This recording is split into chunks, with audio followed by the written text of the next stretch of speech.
If you have ever gone through the process of getting to know someone, then you have had what is, I believe, a universal conversation. It's a universal conversation that lets you into, gives you a little insight as to the way that the individual was raised. And that conversation always goes not just something like this, but exactly like this. I remember the time when I was a little boy or a little girl. And I remember my mother or my father had told me or us that we were never to go to X, or that we were never to touch Y.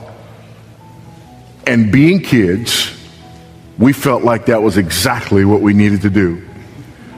So we went to X, knowing that we weren't supposed to, or we touched Y, knowing that we weren't supposed to.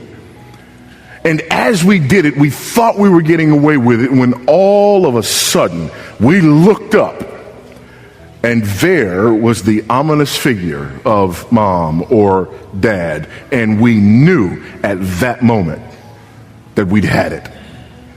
And usually the story ends with, and we didn't sit down for 3 days.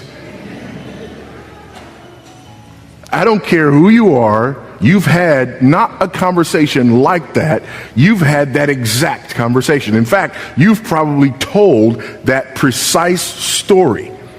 And you told that story with a smile on your face. Here's the irony in a story like that.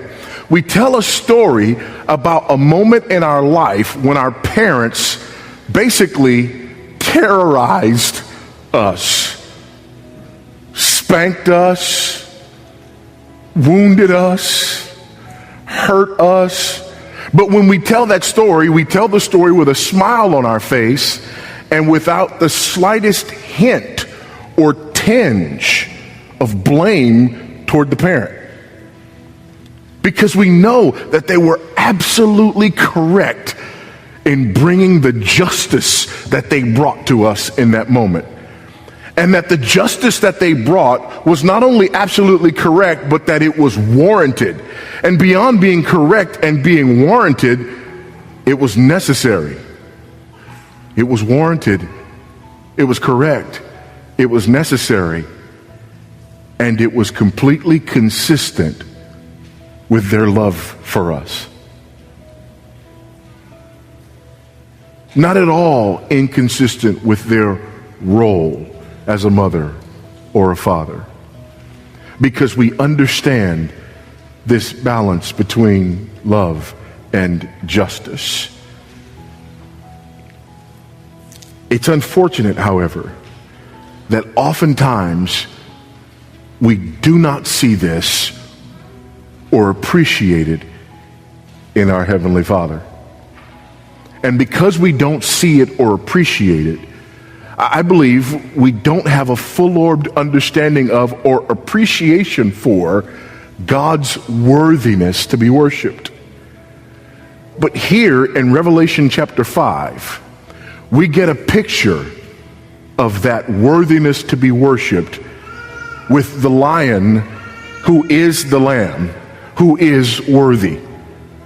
Worthy is the Lion and the Lamb. Worthy is the Lion and the Lamb. Worthy is the Lion who brings justice and vengeance, and the Lamb who brings redemption for God's elect.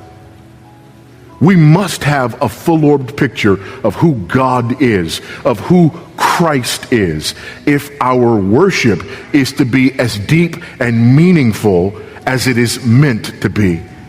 And that's the picture we get here in this first half of Revelation chapter 5. This picture of the Lion and the Lamb who is worthy. He is worthy because he's the Lion. He is worthy because he is the Lamb.